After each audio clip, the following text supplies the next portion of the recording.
I walked into my own house one Tuesday and saw them. My wife and my brother, my own blood, laughing together in the guest room like I didn't exist. No hiding, no fear, no shame. Just two people quietly dismantling everything I thought was mine. I didn't yell. I didn't confront them. I watched. For months, I documented every message, every transaction, every secret meeting. I let them get comfortable, confident, blind to the fact that I knew. Where a birthday came, I built a slideshow for the party. Vacation photos, smiling faces, the perfect life. Then I layered in evidence, bank statements, calendar overlaps, security footage, messages. People gasped. Claire froze. Evan looked like a caught child. By Thanksgiving, I presented the final proof, quietly, methodically, in front of family. No screaming, no chaos, just inevitable consequence. She lost financial footing, social credibility, and the illusion of control. He vanished. And I reclaimed everything they tried to take, calmly, legally, completely. 2 years of betrayal ended with one truth. The quiet observer always has the advantage. And I wasn't just the observer. I was the architect of their downfall. I used to think betrayal would be loud. I thought it would come with shouting, slammed doors, something cinematic enough to warn you it was happening. I was wrong. Betrayal is quiet. It hides in routines. It learns your schedule better than you know it yourself.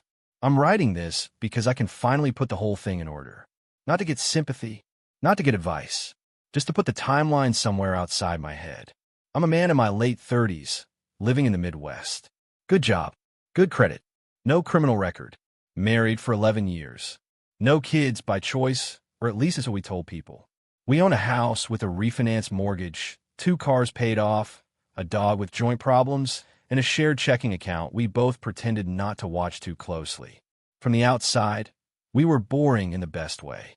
My wife, Claire, worked in interior design, mostly remote since COVID. I worked in operations for a regional logistics company. I handled numbers all day, forecasts, risk, redundancies. I believed in systems, and I believe my marriage was one of them. Stable, predictable, boring enough to be safe. The person who eventually destroyed that belief wasn't a stranger. It was my younger brother, Evan, 3 years younger than me. Same last name, same childhood. He'd crashed on our couch twice after breakups. I'd helped him get his first real job. Claire used to joke that she married the responsible one and got Evan as a bonus sibling. We hosted Sunday dinners. We shared passwords to streaming services. He had a key to the house. That detail matters later. At the time, nothing felt wrong enough to name. There were small things, mundane things, the kind you dismiss because adult life is full of them. Claire started keeping her phone face down. She said it was a habit she picked up from work calls. Evan started coming over more often when I wasn't home, always with a reason that sounded reasonable. Dropping off tools, borrowing my ladder, helping Claire pick paint samples. He'd text me afterward like a courtesy. Hey man, swung by earlier. Everything good. And it was, until it wasn't. I noticed money first, not behavior. That's how my brain works. A $600 transfer from savings that didn't line up with any bill. A canceled credit card alert that Claire waved off as fraud prevention. Small inconsistencies that didn't break anything, just bin it. I asked once, casually, over dinner, did we pay something big this month? Claire didn't look up from her plate. Probably. I'll check. She never did. If this were fiction, that would have been my first clue. In real life, it barely registered. People forget things. Wives forget things. Husbands forget anniversaries. That's marriage. What I didn't know then was that the story had already started. I was already late to it. The first night, I felt actual unease came on a Tuesday. Not dramatic, just quiet wrongness. I got home earlier than usual because a meeting canceled. Claire's car was in the driveway. Evan's wasn't. That mattered because he'd told me he was out of town that week. A last-minute work thing. Inside, the house smelled different. Not bad, just layered. Like someone had opened windows and closed them again. Claire was in the shower. Her phone was on the kitchen counter, buzzing. I didn't touch it. I'm not that guy. Or at least I wasn't yet. But I stood there longer than necessary, listening to the water run, feeling something I couldn't justify. A pressure. like a calculation that wouldn't balance no matter how many times you rechecked it. When Claire came out, wrapped in a towel, she smiled too quickly. "Didn't expect you so early," she said. "Meeting got canceled." "Oh, okay. That was it. Nothing else. No argument. No accusation. Just a moment that landed wrong and stayed there." That night, lying in bed, I stared at the ceiling fan and realized something uncomfortable. If something was happening, I wasn't going to catch it by asking questions. I was going to have to watch. And I was very, very good at watching things without being noticed. Once you decide to watch, everything changes. Not in a dramatic way. More like the world sharpens. You start noticing what you used to blur out so you could function. I didn't confront Claire. I didn't check her phone. I didn't call Evan. I kept doing exactly what I'd always done, down to the same morning routine. Coffee at 6:10, shower at 6:25, out the door by 7 o'clock. Predictability is camouflage. But I started tracking, not in a notebook or anything unhinged, just mentally at first. Claire's habits, Evan's timing, the little overlaps that didn't need to exist. Claire started running errands in the afternoons, Target runs that took 2 hours, grocery trips with no groceries. She said traffic was bad, construction, Midwest summer excuses. I nodded, kissed her cheek, went back to my spreadsheets. Evan's work schedule got vague. He used to complain constantly about his boss, his hours, his commute.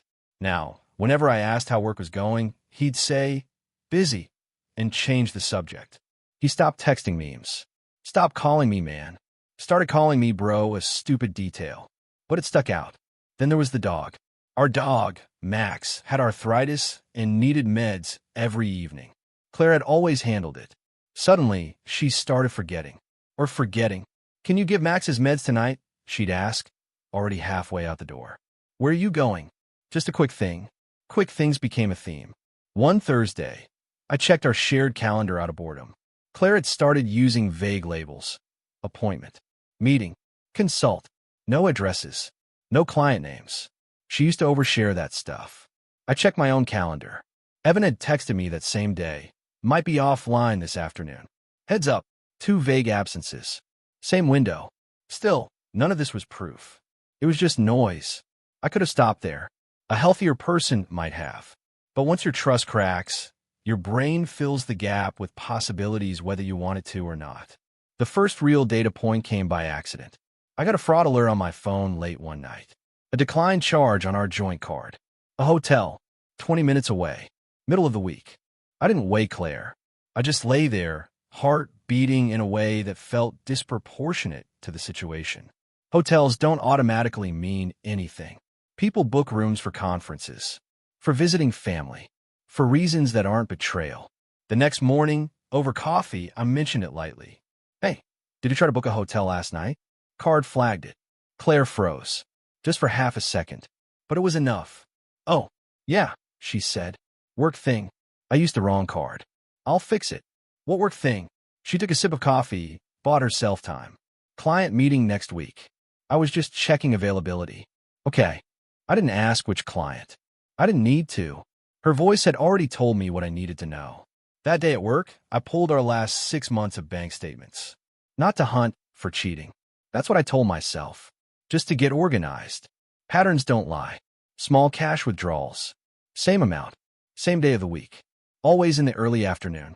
Our grocery budget creeping upward without corresponding grocery purchases. A second credit card I didn't recognize, open in her name, paid from our joint account. And then, buried in the noise, a payment that made my stomach drop. Storage unit. Monthly. Same location. Same time frame. Evan had moved out of his last apartment. That's when I stopped wondering if something was happening and started asking how long. I didn't feel angry. That surprised me. Mostly I felt focused, like a switch had flipped. If Claire and Evan were making moves in the dark, they were relying on one assumption, that I wasn't paying attention. They were wrong. I just hadn't decided what I was going to do with the information yet. Once I had patterns, I needed overlap. 1 coincidence is nothing. 2 is uncomfortable. 3 means you're being lied to. I didn't change my behavior. That part was important. No sudden questions. No tension. No late-night talks about communication. I kissed Claire goodbye every morning. I texted Evan dumb things about sports. I let them stay comfortable. Instead, I started engineering situations where their stories could fail without me pushing. The first one came sooner than I expected. On a Friday, my boss announced we'd be switching to a flexible remote schedule the following week. I didn't tell Claire. Not immediately. I wanted to see what happened if I was where I wasn't supposed to be. Tuesday morning, I left the house at my usual time. Car, briefcase, everything. I drove around the block, parked 2 streets over, and walked back home. The house was quiet. Claire was in the kitchen, already dressed, phone in hand. "Forgot something?" she asked, startled but smiling. "Laptop charger," I said. True enough. I grabbed it, gave her a quick kiss, and left again. Then I waited. At 10:47 a.m., a car pulled into our driveway. Evans. I watched from the end of the street, heart pounding in a way that still felt oddly distant, like this was happening to someone else. He didn't knock. He used his key. I didn't storm in. I didn't follow him inside. I sat there and took notes. Time. Duration. The fact that Claire's car stayed put. Evan left at 12:06 p.m. He looked relaxed. Whistling. He didn't notice me. When I got home that evening, Claire told me she'd been on calls all day.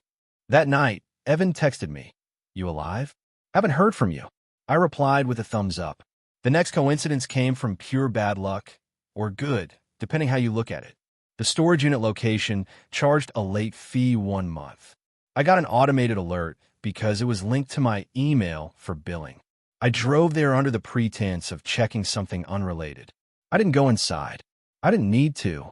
I just sat in my car and watched. Evan showed up 10 minutes later. He unlocked the unit, went inside, and came out carrying a small overnight bag, the kind you don't use for storage. He didn't see me then either. The third coincidence was the one that sealed it. Claire told me she was spending Saturday with her sister, 3 hours away. Evan told me he was going camping with friends. Both stories had been rehearsed enough to sound casual. Saturday afternoon, my phone buzzed. A push notification from our home security system. Motion detected at the front door. I checked the live feed. Claire and Evan walked in together. No rush. No secrecy. Like they own the place. I watched for maybe 30 seconds. Long enough to see the way Claire laughed at something Evan said. A laugh I hadn't heard in months. I turned the phone off. That was the moment something in me went quiet. Not numb. Just organized. I didn't confront them when Claire got home late that night. I didn't ask Evan how camping was. I already knew the answer to every question I might have asked. What I didn't know yet was how far it went, or how ugly it was going to get. The hardest part wasn't knowing. It was pretending I didn't. Once you've seen something you can't unsee, everyday life turns into theater. You learn how much of marriage is muscle memory. Same jokes, same phrases, same love you before bed. I delivered all of it like a professional liar. And they bought it. Claire started humming around the house again. Evan came over more often, usually when I wasn't home. They weren't hiding anymore. They were just assuming I was blind. That assumption gave me room. I stopped using our shared devices entirely. New passwords, new email. Nothing dramatic, just small separations that wouldn't trigger suspicion. I backed up our joint financial records, screenshots, PDFs, timelines. I saved everything to an encrypted drive I kept at work. I also started documenting behavior. Dates, times, excuses given. Not in a journal, but in the same task manager I use for work projects. Neutral language. No emotion. Just facts. Then came a night I saw it in person. Not through a camera. Not through a window. Directly. It happened on a Sunday. Evan texted that he was dropping off some tools. Claire said she was reorganizing the guest room. I told them both I'd be home late. I wasn't. I parked down the block again. This time, I waited until Evan's car was there, until enough time had passed that whatever was happening had settled into its rhythm. I unlocked the back door as quietly as I could. Inside, the house was dim. The TV was on low in the living room. I heard voices upstairs. Not loud. Intimate in the way that only people who think they're alone can be. I stood at the bottom of the stairs. I could hear Claire laughing. Not nervous laughter. Comfortable laughter. Evan said her name the way I used to. I didn't go all the way up. I didn't need to. From where I stood, I could see into the guest room through the half-open door. Claire was sitting on the edge of the bed. Evan was standing in front of her, close enough that there was no misunderstanding what was happening. Her hand was on his wrist. His forehead was resting against hers. I remember noticing stupid details. The lamp I'd bought at a garage sale. The faint buzz from his ceiling fan. The smell of laundry detergent. No sex. No graphic moment. Just intimacy that didn't belong to me anymore. My ears rang. My chest felt hollow. But I didn't move. I didn't cough. I didn't announce myself like some movie scene. I backed away. I left the house. I sat in my car and waited until Evan's car was gone. When Claire came downstairs later and texted me, "Where are you?" I replied, "Running late."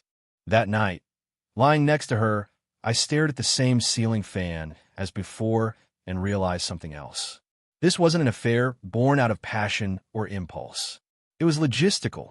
They had schedules, storage units, shared expenses, stories aligned in advance, which meant one thing very clearly. If I moved fast or loud, I'd lose.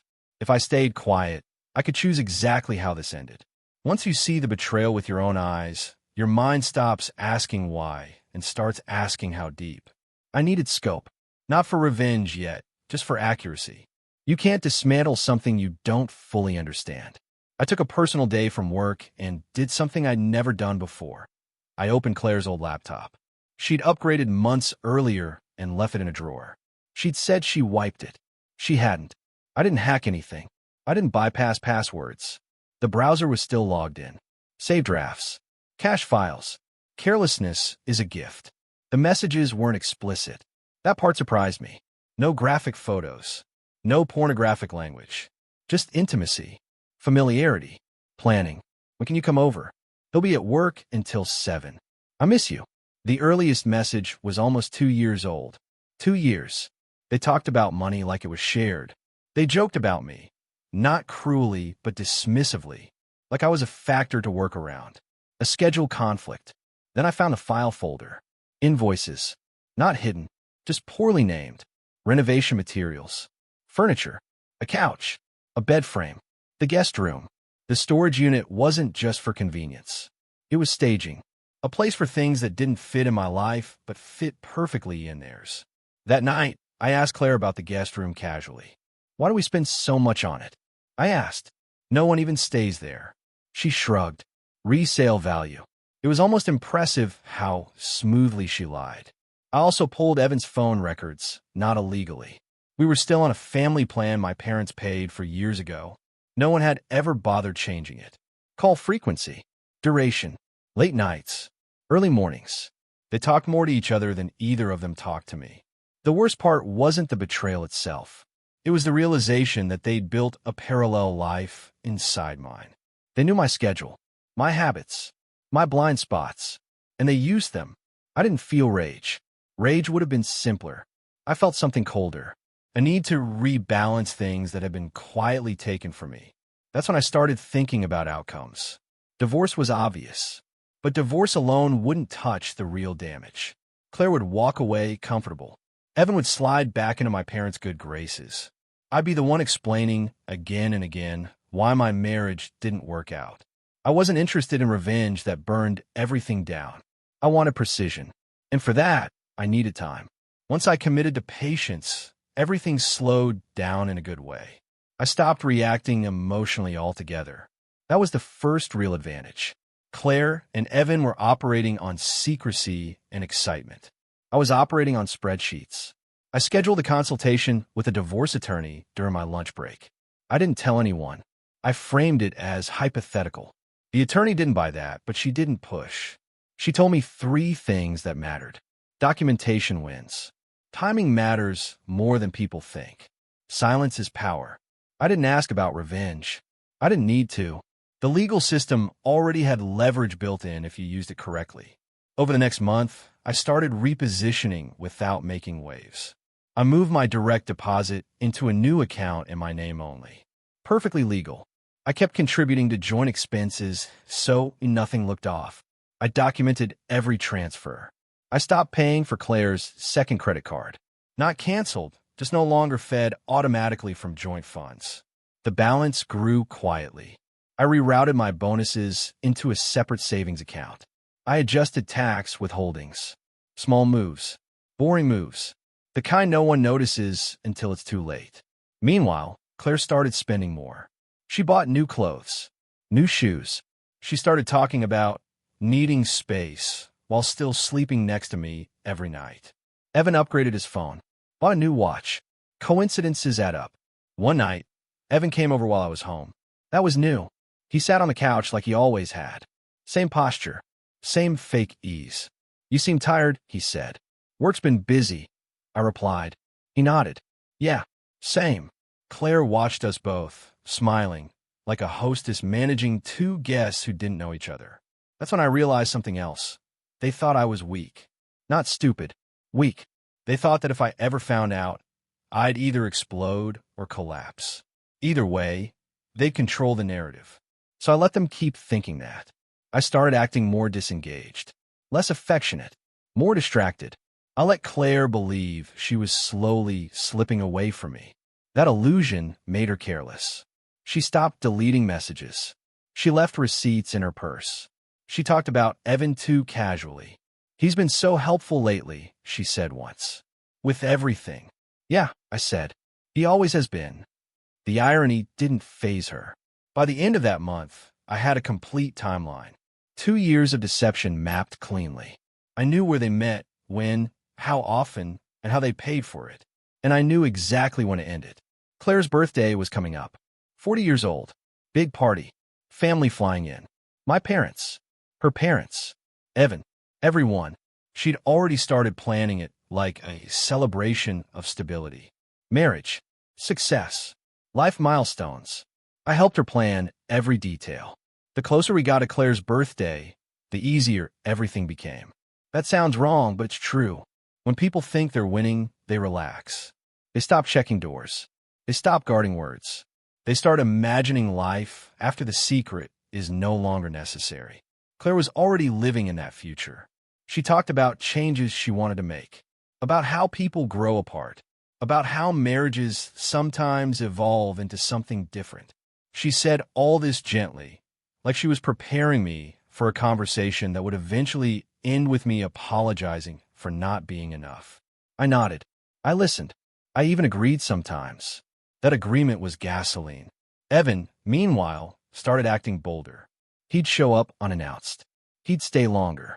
He'd make jokes at my expense, small ones, easy to dismiss. The kind you only make when you think you're untouchable. I let it happen. Behind the scenes, I kept building. I forwarded the most important evidence to my attorney. Not everything, just enough to establish a pattern of marital misconduct and financial misuse. I didn't need to scorch the earth. I just needed leverage.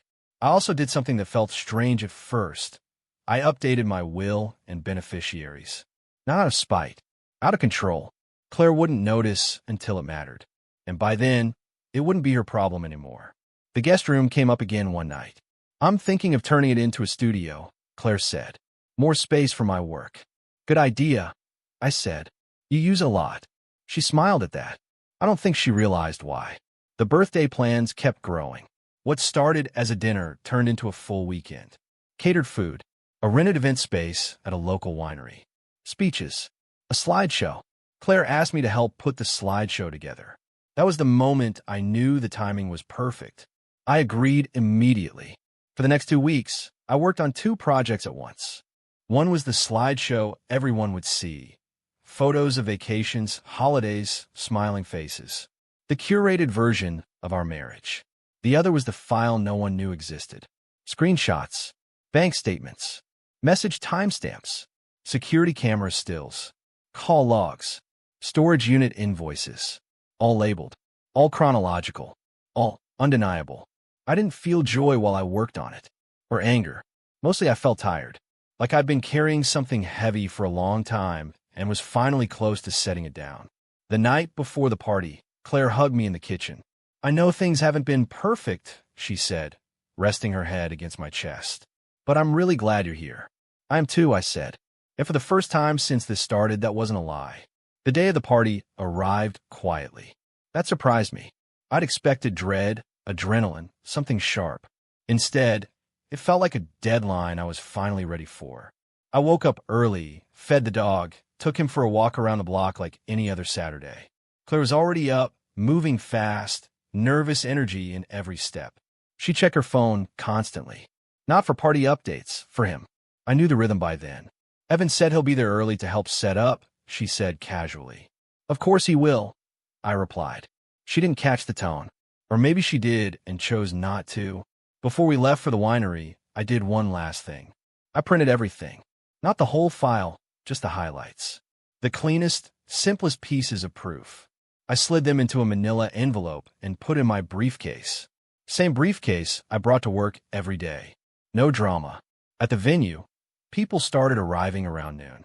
Parents, aunts, old friends, people who'd known Claire since childhood, and people who only knew her as my wife. Everyone hugged. Everyone smiled. Everyone told us how solid we looked. Evan showed up carrying boxes like a hero. He avoided my eyes at first, then met them and smiled. Not guilty. Confident. Big day, he said. Yeah, I replied. It is. I watched him interact with Claire when they thought no one was paying attention. The small touches. The shared looks. The way they stood just a little too close. If I'd had any doubt left, it died there. The party went exactly as planned. Wine flowed. Music played. Laughter bounced off the wooden beams of the tasting room. Claire was glowing. Evan was relaxed. My parents were proud. Midway through, Claire squeezed my hand. Thank you for all of this, she said. Really? I nodded. You're welcome. The slideshow was scheduled for later, after dessert. I'd insisted on that. Claimed it would be a better emotional beat. No one questioned it. As the sun dipped lower, people gathered around the screen. Glasses clinked. Someone tapped a fork against a plate. Claire stood beside me, her hand still in mine. I took a breath. Not because I was nervous, because this was the last moment things would ever be the same. The slideshow started the way everyone expected. Pictures from our wedding. A few laughs at outdated hairstyles. Vacations. Holidays. Our dog as a puppy. Safe memories. Approved memories. People smiled. Claire leaned into me, relaxed, proud. Then the tone changed. Not abruptly. I designed it to feel like a natural progression. The music softened. The photos slowed. The first new slide wasn't dramatic. It was a screenshot of a bank statement. Just numbers. No names highlighted yet. A few people chuckled, confused. Inside joke, someone whispered. Claire stiffened slightly. I felt it before I saw it. The next slide showed timestamps. A calendar view. 2 columns. One labeled Claire, client meetings. The other labeled Evan, busy/offline. Same dates. Same times. Murmurs started. Claire turned to me, her smile tight. What is this? I didn't answer. I clicked to the next slide. A still image from our security camera. Date and time stamped in the corner. Claire and Evan walking into our house together while I was supposedly at work. Someone in the back gasped. I heard my mother say my name quietly. Claire let go of my hand. Turn this off, she whispered. Now. I looked at her. Calm. Measured. The way I'd practiced in my head for weeks. I will, I said. When I'm done. The next slides came faster. Phone records. Call frequency charts. Storage unit invoices. The guest room furniture receipts. A screenshot of a message thread. Names redacted, but context unmistakable. He won't be home until 7. I miss you. I didn't include everything. I didn't need to. I let people connect the dots themselves. Evan tried to step forward. Okay, man, let's... I raised a hand. He stopped. No, I said. Not loudly. Not angrily. Just firmly. You've talked enough. The room was silent now. Not chaotic. Not explosive. Just heavy. Claire's face had gone pale. Not shocked, cornered. She looked around the room, at her parents, at mine, at people who trusted her for decades. This isn't what it looks like, she said automatically. I finally spoke to the room. I didn't want this to be a scene, I said. That's why I kept it factual. Everything you saw is documented. Timelines. Records. 2 years' worth. I paused. Let it land. I'm filing for divorce on Monday. No one clapped. No one shouted. No one needed to. Evan's girlfriend, who I hadn't even known was invited, stood up slowly and walked out without a word. That was one of those coincidences you can't plan, but never forget. Claire sank into a chair. I reached into my briefcase and placed a manila envelope on the table in front of her parents. "That's a copy," I said, "for whoever needs it." Then I shut off the projector. The party was over, even if the wine was still flowing. The silence afterward was worse than any shouting could have been. People didn't know where to look. Some stared at their glasses. Others stared at Claire like she'd suddenly become a stranger wearing her face. A few tried to act normal, picking up plates, whispering that maybe this should all be talked through privately. I didn't argue with anyone. I didn't correct them. I just stepped back. Claire finally found her voice again. "You planned this," she said louder now. Accusatory. Desperate. "You humiliated me." I met her eyes. Not with anger. With something steadier. "No," I said. "I documented it. You planned everything else." That shut her up. Evan hadn't said a word since I raised my hand.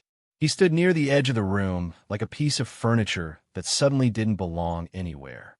My father looked at him the way he used to look at me when I was a kid and disappointed him. That look hurt Evan more than anything I could have said. I didn't stay long after that. I thanked the venue staff. I apologized to exactly no one.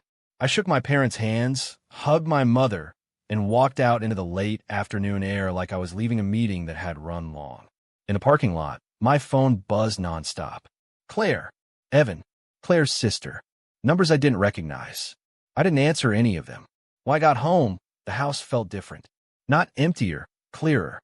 Like something toxic had finally aired out. Claire didn't come home that night. I slept better than I had in months. On Monday morning, I filed. The paperwork was already prepared. Asset lists. Evidence. Timelines. Nothing rushed. Nothing emotional. Just clean execution. Claire hired a lawyer who immediately tried to reframe everything as mutual neglect and miscommunication. That lasted about a week, until my attorney sent over the documentation. After that, things got quiet. Evan tried to call me once. Left a voicemail. He said my name like we were still brothers in the same way. I deleted it without listening to the end. Once the legal process started, the next stage of quiet revenge began. I wasn't interested in ruining anyone physically, socially, or legally beyond the bounds of the law. But financially, that was fair game. And thanks to their carelessness, the groundwork was already laid. Claire and I owned 3 major assets together: the house, 2 cars, and a small investment portfolio. Most people in my position would have split things 50-50ths, maybe argued over a couch or the dishwasher. Not me. I had already separated my contributions from hers months before, without her knowing. Every bonus, every unexpected windfall, every side income one quietly moved into my separate account now became leverage. During mediation, I presented an asset inventory that clearly distinguished my contributions from joint funds. Her lawyer tried to argue about emotional contributions, shared effort, and goodwill, all irrelevant when the numbers spoke louder than words. I had documentation, bank statements, invoices, even text messages showing her handling of payments and purchases. Every withdrawal from a joint account that didn't go toward agreed-upon household expenses was tracked. The result? Claire's share of the house was reduced. Investments she assumed were partially reassigned to me because her spending patterns had dipped into funds meant for asset growth. She had to liquidate part of her portfolio just to cover her lawyer fees. Small loans she'd taken out without telling me were uncovered during the review. They counted against her settlement. Evan's helpful payments for the storage unit and furniture now counted as misused funds. Her careful little world unraveled quietly, legally, and cleanly. I didn't gloat. I didn't call it a win. I just watched. The real satisfaction wasn't in seeing her struggle. It was in knowing she'd underestimated the consequences of her own actions. Every transaction she thought would go unnoticed, every oversight she assumed was small, contributed to her eventual financial disadvantage. By the end of this stage, she wasn't broke, but she was no longer comfortable. Her financial mobility had been clipped. Every step forward required paperwork, negotiation, or her own sweat, and she knew exactly why. Meanwhile, I regained control without shouting, without confrontation. I had reclaimed stability quietly, invisibly. The lesson was simple. The person who plans and watches calmly has the upper hand. The financial damage was satisfying, but the next stage was subtler.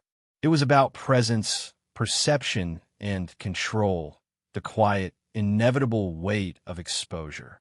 After the settlement numbers were clear, I started attending events that Claire assumed she could navigate confidently. Family gatherings, local wine tastings, charity fundraisers, places where she expected to be admired, where Evan expected to blend in seamlessly. But now, people looked at her differently. Eyes lingered on the empty spaces she couldn't fill with charm. Whispers followed her politely. I heard about the divorce. Unbelievable, right? Friends she'd taken for granted now avoided her gaze or asked pointed questions. And Evan? He couldn't slip by either. The subtle judgment of our mutual acquaintances hit him harder than any argument I could have delivered. I never spoke a word publicly about what had happened. No dramatic social media posts. No hints dropped in casual conversation. Everything happened in the realm of fact, records, evidence, legal documentation, timing, and coincidence. Everyone saw the outcome before they could hear the story, and the story confirmed what they already suspected. I started receiving small messages from friends I hadn't heard from in years. Are you okay? I didn't know. These weren't sympathy checks. They were acknowledgments that the narrative had shifted. People quietly recognized that I'd handled something messy with restraint and intelligence, and that recognition gave me a quiet dominance over the social landscape. Claire's public persona crumbled without me needing to say anything. Evan, once confident in his charm, found that he couldn't slide into familiar spaces without encountering subtle reminders that he'd been caught. Even daily interactions became part of this strategy. I maintained civility, never aggressive, never accusatory. When Claire and Evan tried to test boundaries, asking about shared friends, mutual errands, or even casual greetings, I responded politely but firmly, letting my calm presence imply accountability. The psychological weight of knowing I saw everything, documented everything, and control the exposure made them tread carefully. They felt watched, constrained, cornered, not by malice, but by inevitability. By now, I had created an environment in which the betrayal wasn't just punished. It was fully internalized by those who committed it. They could no longer move freely in the world they had assumed was theirs. Every misstep reminded them of the quiet, calculated structure I had built around their actions. I slept better. I ate better. I worked better. The damage had been done, and the balance of power was restored. Claire's birthday had been the perfect setup for the first exposure, but there was one final public moment I had planned to cement the inevitability of consequence. It wasn't dramatic or violent. It was surgical, visible, and undeniable. Thanksgiving dinner, 6 months after the divorce filing. Family, close friends, the same people who had attended her birthday party and witnessed the initial reveal. The timing was intentional. Holidays carry emotion, familiarity, and the illusion of comfort. The contrast will be sharper. I arrived early. The house was warm with light and chatter. Claire was hosting, naturally, trying to maintain control. Evan was there too, helping in ways that he assumed would still make him look competent and indispensable. My parents greeted me with quiet smiles. They knew what was coming, though I hadn't spoken a word about it. We sat down for dinner. Small talk, laughter, the usual routine. Claire was comfortable, unaware that the narrative had shifted completely outside her perception. That was the key. Comfort makes people careless. When the turkey was cleared and the pumpkin pie placed, I asked everyone's attention. No shouting, no accusation, just calm authority. I have something to show you all, I said. I placed the envelope, the same kind I had used at her birthday, on the table. I opened it carefully and began laying out the evidence. Financial records, security footage timestamps, screenshots of messages, proof of the storage unit usage, and the guest room expenses. Each piece was factual, chronological, unarguable. The room fell silent. Claire's face went pale. She looked at Evan. He looked at me. Neither had any defenses left. The family understood without me needing to speak beyond what was on the documents. I didn't raise my voice. I didn't shout. I didn't demand apologies. The quiet presentation was far more effective. People processed the betrayal themselves. Claire's carefully constructed social persona crumbled in real time. Evan's supposed cleverness dissolved under the weight of undeniable proof. The power of the betrayal had shifted to me, not because I exposed it angrily, but because I allowed logic, timing, and documentation to speak louder than any emotion could. When the envelope was closed, I said calmly, "I've already filed the final settlement. This is just for clarity." I returned to my chair, sat down, ate pie. Quietly, methodically, life went on around me. Nothing theatrical, nothing impulsive, just consequence. And in that moment, the betrayal wasn't just punished. It was irreversible. The days after the Thanksgiving reveal were quieter than I expected. Not empty, just settled. Like a storm had passed, leaving a calm that felt almost alien. Claire moved out a week later. Not in tears, not shouting, just methodical. Her belongings were packed into boxes, most of them purchased with the money she thought she controlled. Evan didn't move with her. He quietly disappeared from family events, avoiding phone calls, avoiding eye contact. The legal process wrapped up quickly after that. The financial arrangements I'd prepared months in advance ensured she walked away with what was fair, but nothing more. No hidden assets, no surprise windfalls. Every misstep she had made was documented and leveraged legally. Family relationships adjusted in subtle ways. Friends and relatives who had always assumed everything about us was perfect now treated Claire and Evan differently. I never gossiped. I never reminded anyone of their mistakes. They did that themselves by the weight of what had been exposed. I, on the other hand, felt free. The burden of silent observation, of planning, of waiting for the right moment, was gone. I didn't feel joy. I didn't feel vengeance anymore. Just a deep sense of equilibrium. Things were balanced again. Even the house felt different. Every corner, every photograph, every routine reminded me that I had regained control, not through rage, but through observation, planning, and patience. I wasn't the victim in this story anymore. I was the one who had quietly rewritten the rules, while they had played as if the rules didn't matter. I started dating again months later, cautiously. Trust rebuilt slowly. The difference was now clear.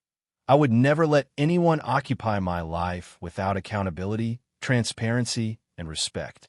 Betrayal had taught me that. And this time, I wasn't leaving anything to chance. In the end, the most satisfying part wasn't exposure, financial leverage, or the silent humiliation. It was knowing that everything had unfolded according to my design, calm, deliberate, inevitable. And that was the only revenge I ever needed. Months passed after the legal and social dust settled. Claire moved on, or tried to. Evan vanished almost entirely from my life, and the people around us had adapted to the new reality. But I didn't rush back into old routines. I wanted to let the final moments linger in their minds as long as possible. I took small, deliberate steps to reclaim more than just finances. I remodeled the guest room, not with furniture for Claire, but as my office. Every corner, every shelf, every light fixture was mine. I worked there, focused on projects and plans, surrounded by nothing that reminded me of betrayal. The space was a quiet monument to control regained. I kept my interactions with Claire minimal, courteous if necessary, firm if required. Evan's attempts to reappear, text messages, accidental run-ins, social media likes, were ignored. The psychological edge I had established remained unbroken. They had been given their chance in public, their warning, and the consequences had been delivered. Friends and family occasionally asked about the divorce, about what had happened. I spoke only in terms of fact. I let their own imagination do the rest. There was no spectacle, no drama, just inevitability. The final lesson, quietly internalized, was simple. Betrayal can't always be prevented, but it can be contained, observed, and ultimately corrected. Impulses, emotion, and anger are distractions. Patience, evidence, and timing are power. I don't tell people this story casually. I don't warn them. I don't brag. But I carry it with me as proof that even the deepest betrayal can be addressed with calm, intelligence, and precision. And somewhere, deep down, I know they will never forget how quietly, how completely the tables turned.